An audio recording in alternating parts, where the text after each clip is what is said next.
السلام عليكم ورحمة الله وبركاته.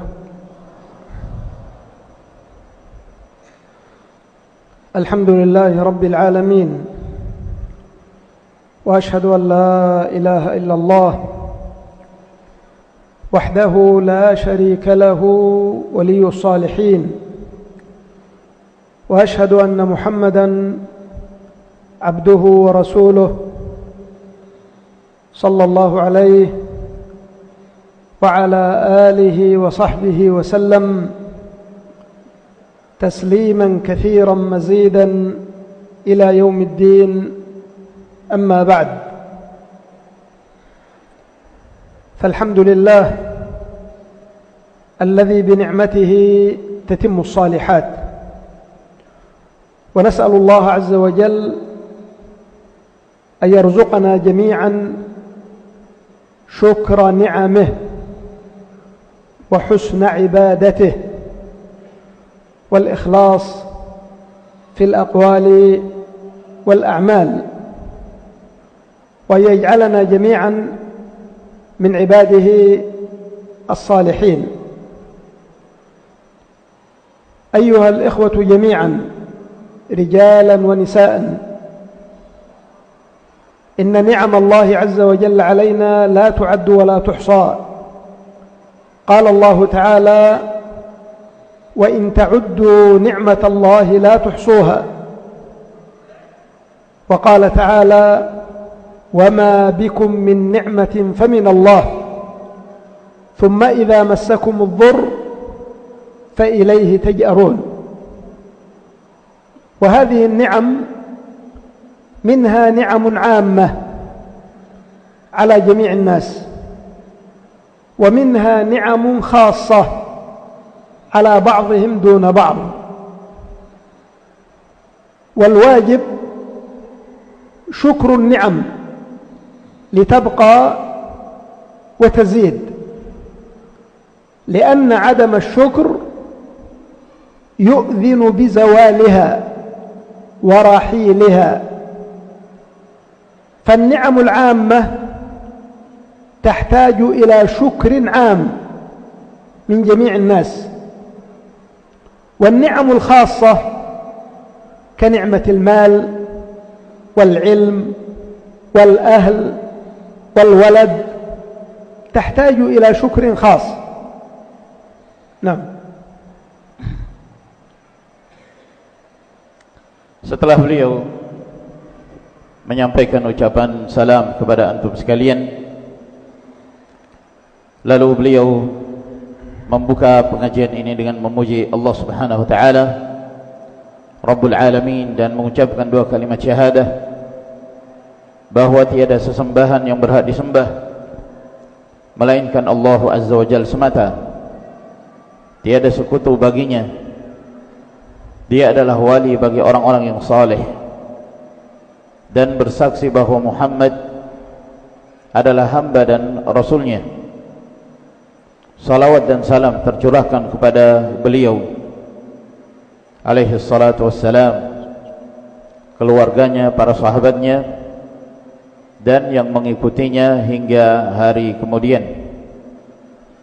Adapun setelah itu beliau mengucapkan segala puji milik Allah Subhanahu wa taala yang dengan kenikmatannya sempurna segala hal yang baik. Kami memohon kepada Allah Azza wa Jalla, semoga Allah memberikan rezeki kepada kita seluruhnya untuk dapat mensyukuri nikmat-nikmatnya dan baik di dalam melakukan ibadah kepadanya, serta kita memohon kepada Allah Azza wa Jalla semoga Allah memberikan kepada kita keikhlasan dalam ucapan, demikian pula dalam perbuatan kita, dan menjadikan kita termasuk di antara hamba-hambanya yang saleh. Para ikhwah dan akhwat sekalian, dari kaum lelaki, kaum wanita, hendaknya kita mengetahui bahwa nikmat-nikmat yang Allah Subhanahu wa taala berikan kepada kita tidaklah mampu untuk kita menghitungnya. sebagaimana firman Allah Subhanahu wa taala, wa in ta'uddu ni'matallahi la tuhsuha. Apabila kalian menghitung-hitung nikmat Allah Subhanahu wa taala, niscaya kalian tidak akan mampu menghitungnya. Demikian pula firman Allah Azza wa Jalla yang artinya, dan apapun yang kalian rasakan dari sebuah kenikmatan, maka ketahuilah itu datangnya dari sisi Allah Subhanahu wa ta'ala. Lalu kemudian apabila kalian tertimpa sebuah kemudaratan, maka hendaknya kalian kembali kepada Allah Subhanahu wa ta'ala dan memohon perlindungan kepadanya. Maka nikmat-nikmat yang Allah Subhanahu wa ta'ala berikan ini, ada yang bersifat umum, yang bersifat universal, yang bersifat menyeluruh, yang dirasakan oleh seluruh manusia. Ada pula nikmat-nikmat yang Allah Subhanahu wa ta'ala berikan kepada sebagian hamba, tidak kepada sebagian yang lainnya. Yang wajib bagi kita adalah mensyukuri segala nikmat yang Allah Subhanahu wa ta'ala berikan, agar kemudian kenikmatan itu menetap pada diri kita, dan kenikmatan itu bertambah. Sebab tanpa mensyukuri nikmat Allah Subhanahu wa ta'ala dapat menyebabkan sirna dan hilangnya kenikmatan itu. Adapun kenikmatan secara umum, maka hal ini membutuhkan rasa syukur kita yang juga bersifat umum. Adapun kenikmatan yang bersifat khusus, seperti nikmat harta yang Allah berikan kepada sebagian, nikmat ilmu, nikmat memiliki keluarga, nikmat memiliki keturunan, anak-anak, ini juga membutuhkan rasa syukur dan terima kasih seorang hamba yang bersifat khusus. Inna minan ni'am al-'ammah allati yajibu 'ala al-jami' al-muhafadha 'alayha, wa yajibu 'ala al-jami' an yashkuru Allah 'alayha, al-hakim wal-'alim wal-rajul والمرأة والبر والفاجر والمؤمن والكافر نعمة الأمن. فنعمة الأمن نعمة عامة، كل الشعوب على وجه الأرض تحرص عليها، كل الشعوب على وجه الأرض مؤمنها وكافرها تطالب بها وتسعى لإزالة ما يزعزعها أو يذهبها، وحق لهم ذلك. لقد امتن الله عز وجل بنعمة الأمن حتى على الكفار والمشركين. قال الله عز وجل في كفار قريش: فليعبدوا رب هذا البيت الذي أطعمهم من جوع وآمنهم من خوف.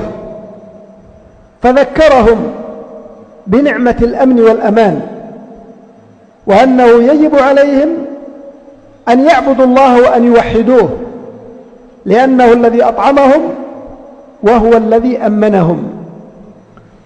وقال الله عز وجل في قوم سبأ من أهل اليمن: وجعلنا بينهم وبين القرى التي باركنا فيها قرى ظاهرة وقدرنا فيها السير سيروا فيها ليالي وأياما آمنين.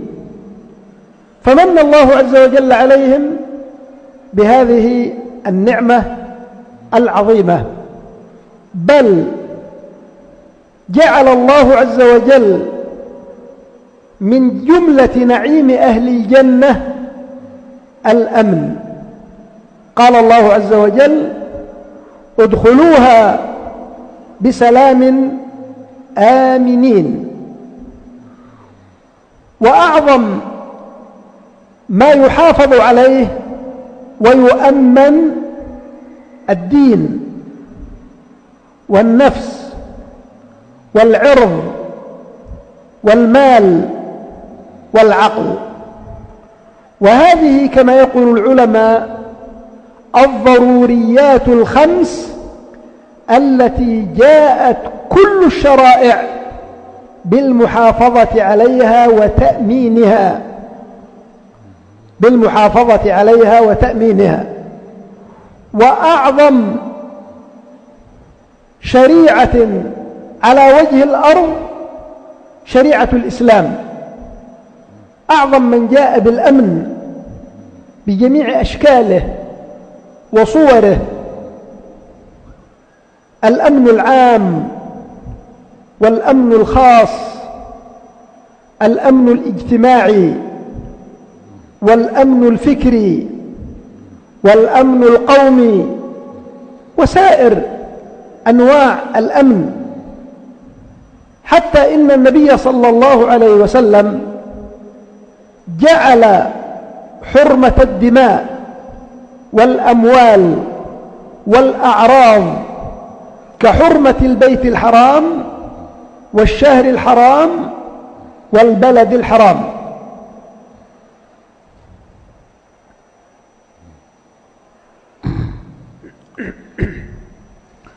Termasuk di antara kenikmatan yang bersifat universal yang wajib bagi kita untuk senantiasa menjaga dan memeliharanya, dan wajib bagi kita untuk senantiasa bersyukur kepada Allah Subhanahu wa taala atas kenikmatan itu.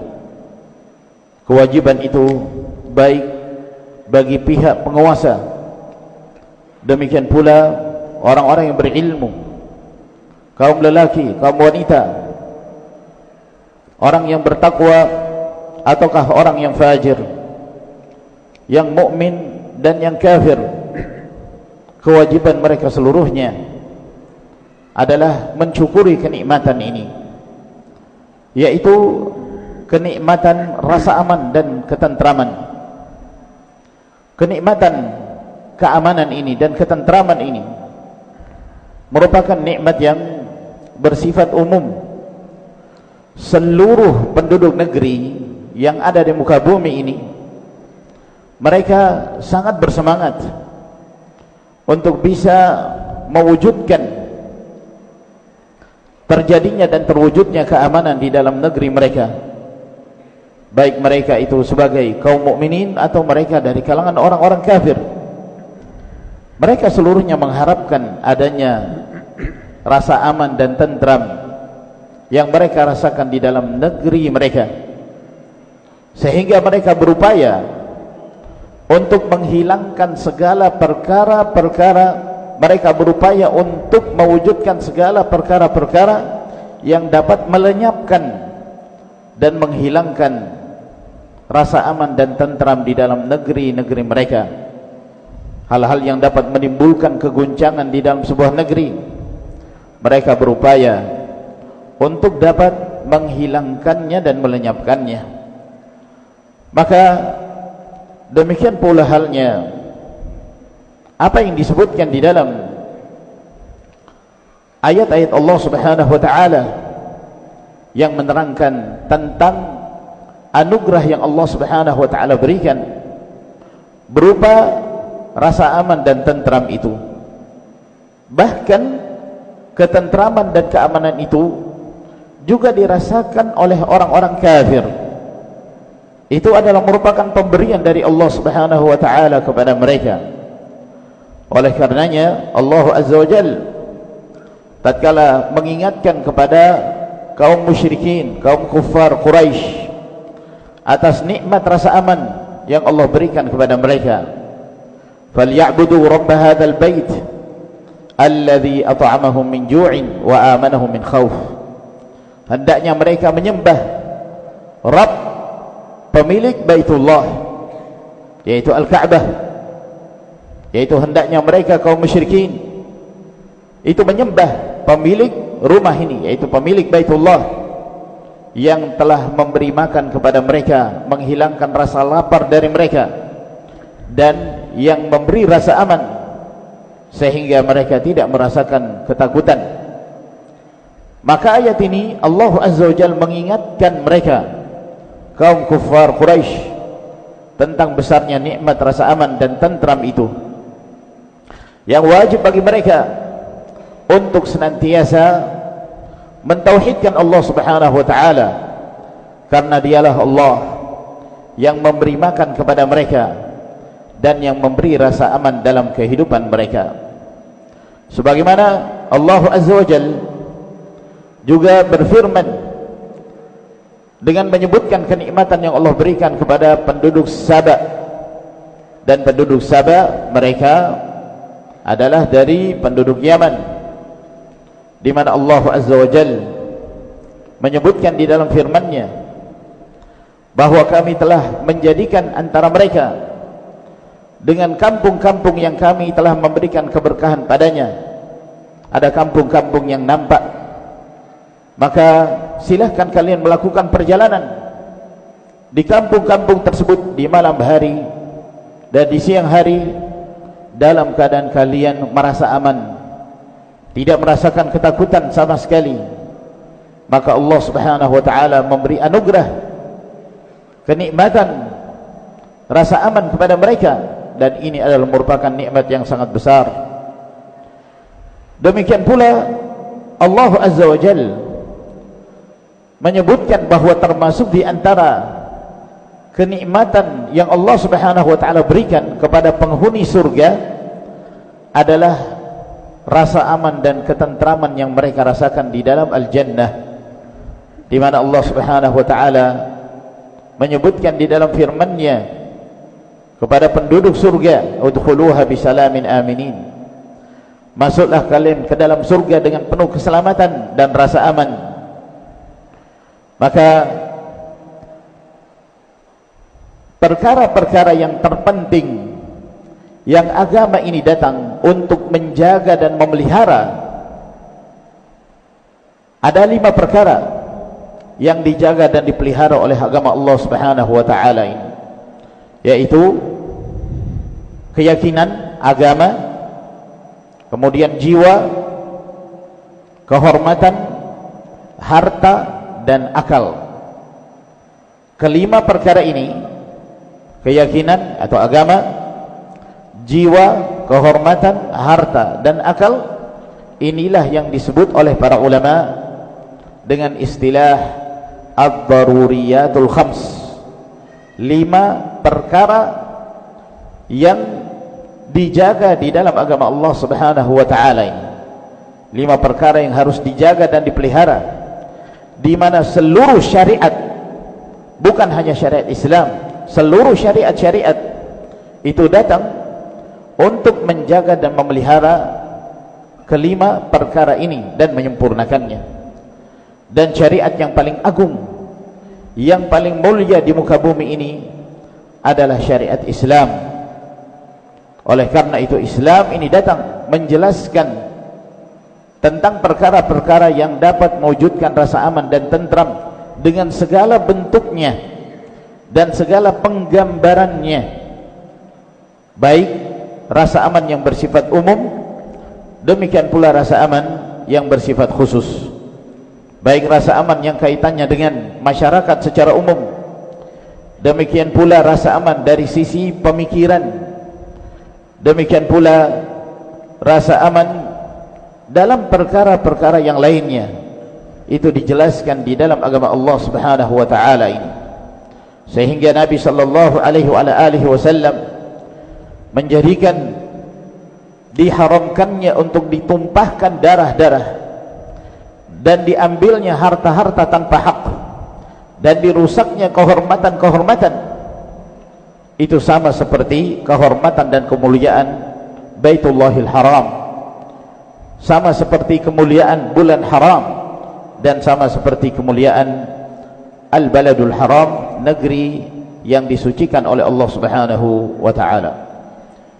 Inna a'zama asbab al-amn fi al-mujtama'at tauhidullah azza wa jalla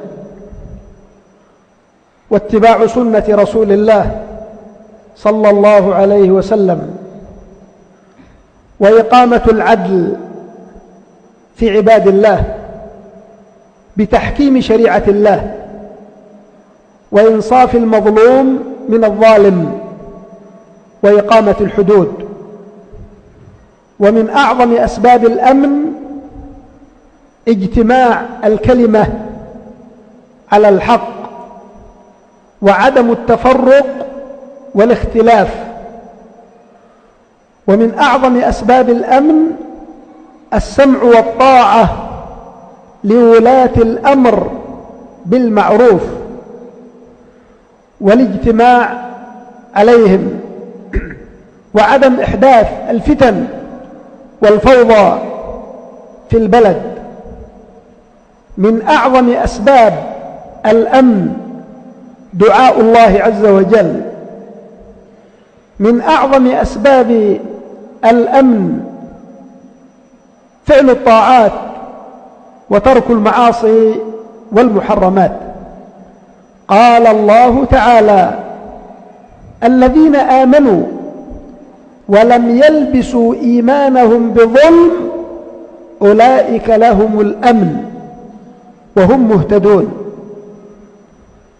فالتوحيد والعدل أعظم أسباب الأمن في المجتمعات، كما أن الشرك والتعلق بالموتى ودعاء غير الله من أعظم أسباب الخوف. وهكذا ما ذكر فقد جاء في سنن ابن ماجه من حديث عبد الله بن عمر رضي الله عنهما أن النبي صلى الله عليه وسلم قال: يا معشر المهاجرين 5 إذا ابتليتم بهن وأعوذ بالله أن تدركوهن. انظر في هذا الحديث أسباب أمن وأسباب خوف وبلاء وفتن ومصائب عظيمة. قال: 5 إذا ابتليتم بهن وأعوذ بالله أن تدركوهن. ما فشت الفاحشة انتشرت في قوم قط ولو كانوا مسلمين، ما فشت الفاحشة في قوم قط إلا ظهر فيهم الطاعون والأمراض التي لم تكن في أسلافهم الذين مضوا. الإيدز، فيروسات قاتلة، أوبئة عظيمة. قال: وما منع قوم زكاة أموالهم إلا منعوا القطر من السماء ولولا البهائم لم يمطروا. وما طفف قوم المكيال والميزان، الغش في المعاملات والخداع، قال: إلا أخذوا بالسنين. تحصل غلاء ويحصل شدة ارتفاع في الأسعار، قال: إلا أخذوا بالسنين وشدة المؤونة وجور السلطان عليهم. الحاكم يظلمهم وهم السبب. طففوا المكيال والميزان، حصل الغش والخداع في المعاملات والبيوع، فهذه العقوبة لم يأمنوا. قال: وما لم تحكم أئمتهم بكتاب الله ويتخيروا مما أنزل الله فيه إلا جعل الله بأسهم بينهم. خلافات داخلية، صراعات داخلية، تناحر بين المجتمع البين. قال: وإذا نقضوا عهد الله وعهد رسوله إلا سلط الله عليهم عدوا من غيرهم فيأخذ بعض ما في أيديهم، لأنهم لم يوفوا بعهدهم مع الله سبحانه وتعالى، فسلط الله عليهم عدوا خارجيا فأخذ بعض ما في أيديهم من الأرض، من المال، من المنافع في البلد، لأنهم لم يوفوا بالعهد الذي بينهم وبين الله بالتوحيد، بإقامة الصلاة، بالأمر بالمعروف، بالنهي عن المنكر، بإقامة العدل. فهذا من أعظم هذه الذنوب والمعاصي، من أعظم أسباب ذهاب الأمن وحلول الخوف عياذا بالله. ما ندري قد جاء الشيخ با موسى، هل قد جاء الشيخ با موسى؟ هل قد جاء؟ من أجل لو كان داخل اترك له مجالا.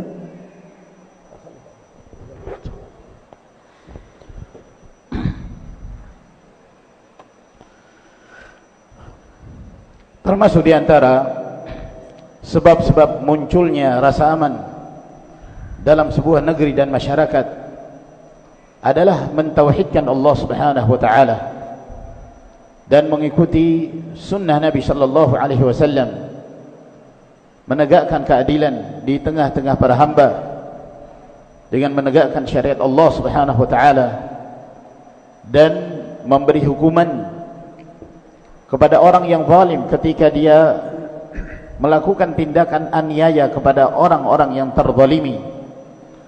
Demikian pula menegakkan hukum-hukum had yang itu merupakan bagian dari syariat Allah Azza wa Jalla. Sebagaimana termasuk di antara sebab-sebab munculnya dan terwujudnya rasa aman adalah bersatunya kalimat kaum muslimin, tidak terjadinya perpecahan dan perselisihan di antara mereka. Dan di antara sebab terwujudnya rasa aman adalah sikap masyarakat yang senantiasa mendengar dan taat kepada penguasanya dengan cara yang ma'ruf, dengan cara yang baik, dan senantiasa bersatu di atas penguasanya tersebut, serta tidak melakukan tindakan-tindakan yang dapat menimbulkan fitnah dan perpecahan serta kekacauan di dalam sebuah negeri. Di antara sebab-sebab terwujudnya rasa aman adalah senantiasa berdoa kepada Allah Subhanahu wa taala. Sebagaimana di antara sebab-sebab terwujudnya rasa aman adalah memperbanyak amalan-amalan ketaatan kepada Allah dan meninggalkan perbuatan kemaksiatan. Allah Jalla wa Ala berfirman, "Alladzina amanu wa lam yalbisu imanahum bidzulm, ulaika lahumul amnu wa hum muhtadun."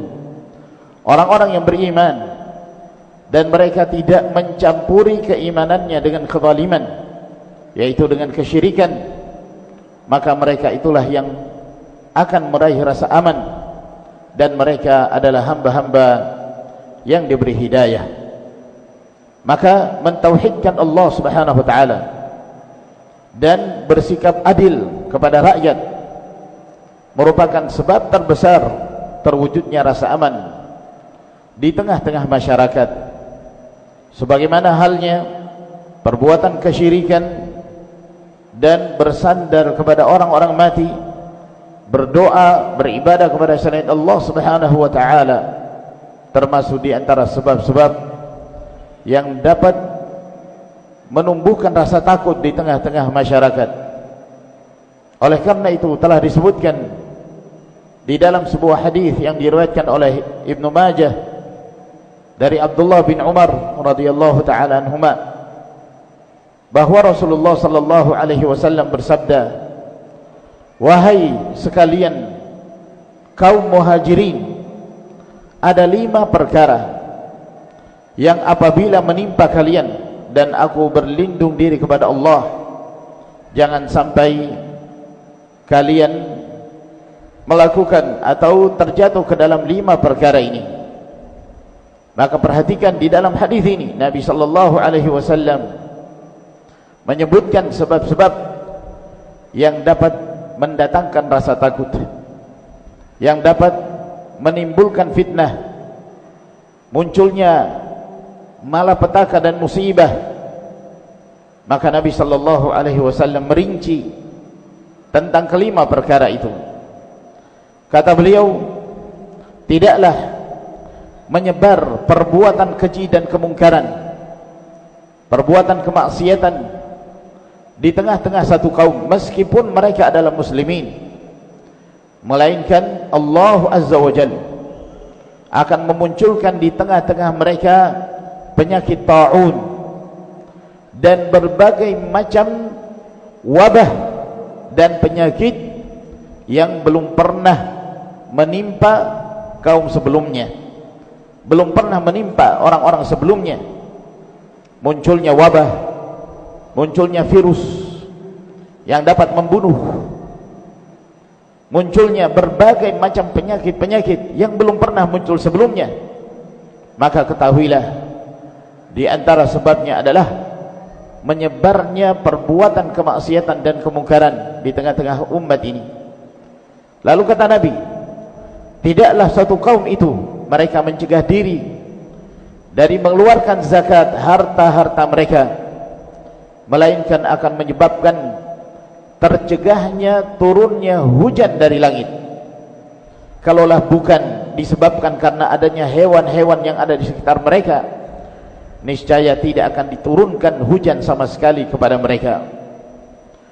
Kemudian Nabi sallallahu alaihi wasallam melanjutkan bahwa tidaklah satu kaum mereka bertindak curang di dalam menakar dan menimbang barang-barang yang mereka jual. Munculnya tindakan penipuan, melakukan penipuan dalam berjual beli, melainkan mereka akan tertimpa paceklik, tertimpa kekeringan, bala, kesulitan, dan semakin mahalnya harga-harga barang dan semakin sulitnya kondisi kehidupan. Dan ditambah lagi penguasa yang muncul di tengah-tengah mereka adalah penguasa zalim yang bertindak zalim dan aniaya terhadap mereka, di mana seorang penguasa menyiksa mereka, menghukum mereka. Apa sebabnya munculnya penguasa yang zalim? Sebabnya kembali kepada masyarakat itu sendiri.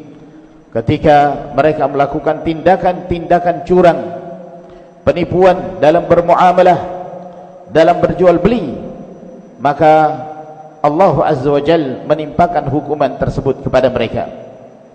Lalu kemudian Nabi sallallahu alaihi wasallam melanjutkan, dan tidaklah pemimpin-pemimpin mereka berhukum dengan kitabullah, lalu kemudian mereka memilih-milih di dalam menetapkan sebuah hukum sesuai dengan hawa nafsunya, melainkan Allah Azza wa Jalla akan menjadikan terjadinya perselisihan di antara mereka, percekcokan, pertikaian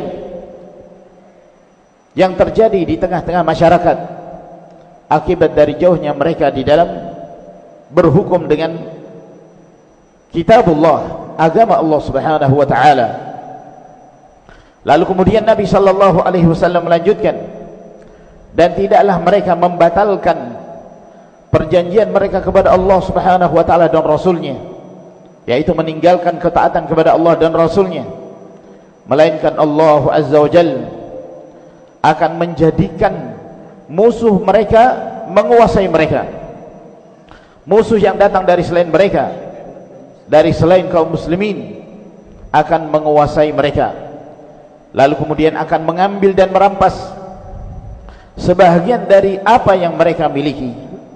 Musuh ini datangnya dari luar, lalu kemudian dia datang untuk memerangi kaum muslimin dan mencaplok wilayah kaum muslimin, mengambil negeri mereka, tanah mereka, merampas harta mereka, sehingga berbagai macam kepemilikan dan manfaat yang ada di dalam negeri tersebut semuanya dirampas oleh mereka, musuh-musuh Allah Subhanahu wa taala. Hal ini disebabkan karena mereka tidak menunaikan janji mereka kepada Allah untuk mentauhidkan Allah Subhanahu wa taala, menegakkan salat, menegakkan keadilan di tengah-tengah masyarakat, maka ini termasuk di antara faktor terbesar terwujudnya rasa aman.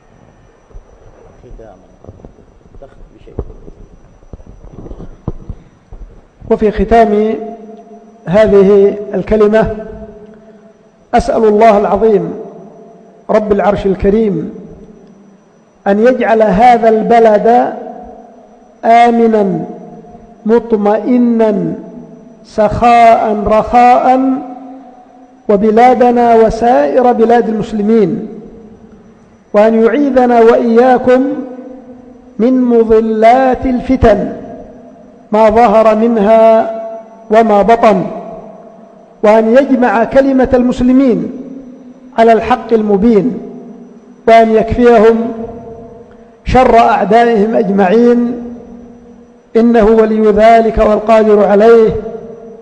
وجزاكم الله جميعا خيرا والحمد لله رب العالمين.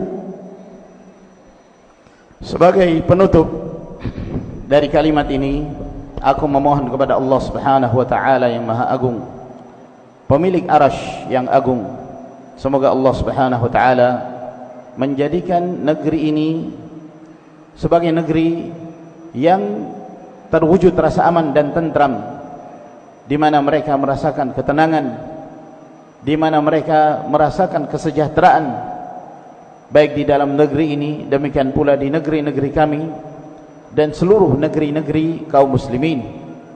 Dan kami juga memohon kepada Allah Subhanahu wa taala, semoga Allah Azza wa Jalla memberikan perlindungan kepada kami dan kepada antum sekalian dari perkara-perkara yang menyesatkan, dari berbagai macam fitnah, fitnah yang nampak dan fitnah yang tersembunyi. Dan semoga Allah menyatukan kalimat kaum muslimin di atas kebenaran dan menyelamatkan mereka dari musuh-musuh mereka yang berupaya untuk melakukan pengerusakan di dalam negeri ini. Sesungguhnya dialah Allah Subhanahu wa taala yang mampu melakukan hal itu dan maha kuasa terhadapnya. Wa jazakumullahu khairan katsira wa akhiru da'wana alhamdulillahi rabbil alamin. Dan kalimat yang kedua akan disampaikan oleh Syekhuna Abu Ammar Muhammad Ba Musa hafizahullahu ta'ala.